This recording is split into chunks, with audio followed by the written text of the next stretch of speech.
What's up, everybody? It's Luke James, not the singer. If you're looking to get your music reviewed, you can hit up this email that's right here. But today I'm going to hit you up with my thoughts and opinions for this project from Mark Saunders called Prisoner of Love. Now, Mark Saunders is a rapper who's coming out of the Bronx. And if you want to find out more about him and check out this project as well as his other work, just take a look at the links down below where I have all that information for you.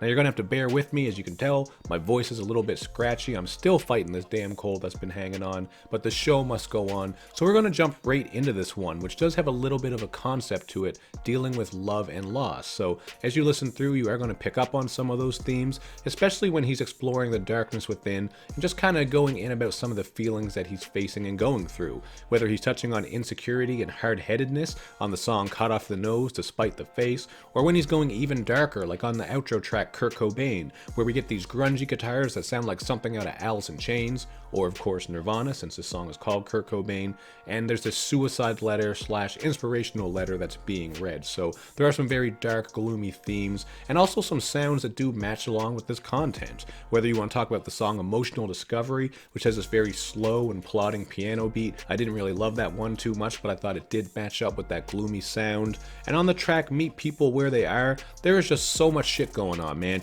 You're getting buzzing synths, gloomy guitar, distorted vocals, and a spoken word piece. So it does sort of add to the chaotic nature of the project, but it's also a lot being thrown right in your face out of the gate. I didn't think it was like a great song altogether. Just kind of seemed like too much was going on there, but I do also understand what he was trying to do, if you feel what I'm trying to say there.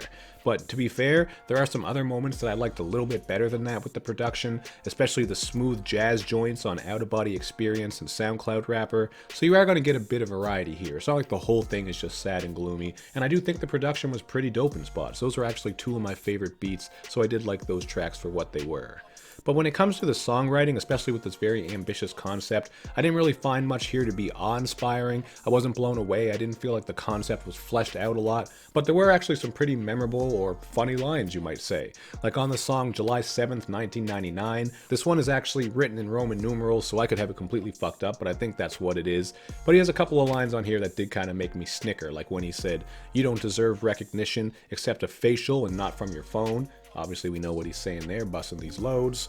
And it made me laugh too when he said he was trying to ink a deal like I got tentacles. That's one of those lines that's like borderline cheesy and corny, but it still makes you chuckle. You get what he's saying, so I did appreciate that one.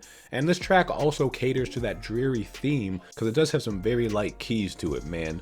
But I also found on this song that his flows were a little bit rushed in spots and his words were slurred, which is something that you will pick up on from time to time as you listen through this project. But I would give him points for saying that he does try some different vocal styles. You'll hear him working some different flows once in a while. He'll do some sing-songy stuff, which I will talk about in a minute.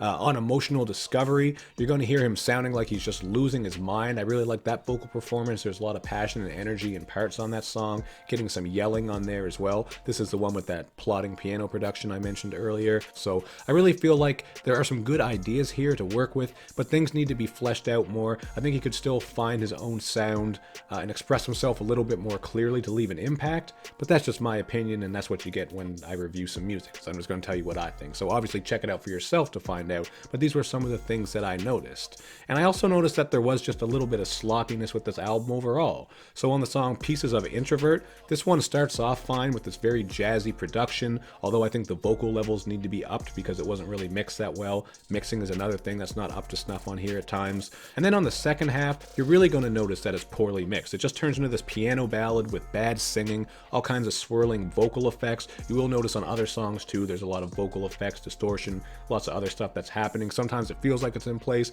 other times it feels like it's just being forced just to be kind of different, so that doesn't always line up too well.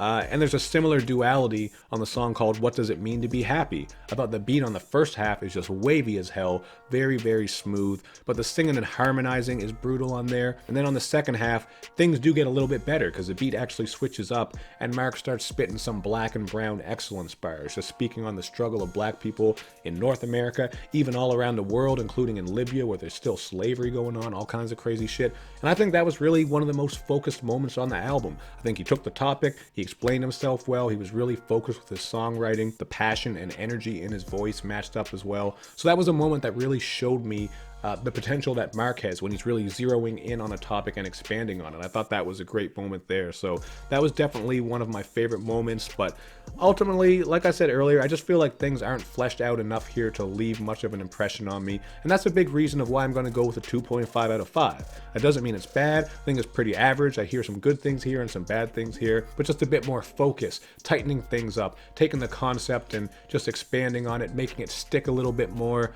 These are all things that I think are gonna just make him improve. You know what I mean? There wasn't really like a signature moment on here or a signature song that I thought was incredible, and I would tell you like you need to hear it, like this guy is something else.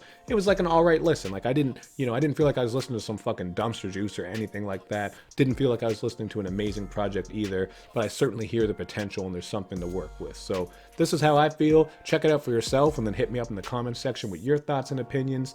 And of course, make sure you do that good YouTube and social media stuff where you show me love and you show me lots of it. Thank you for watching, everybody. I will see you next time. And hopefully my throat will be a little less scratchy because I'm sounding a bit like Doc Rivers right now.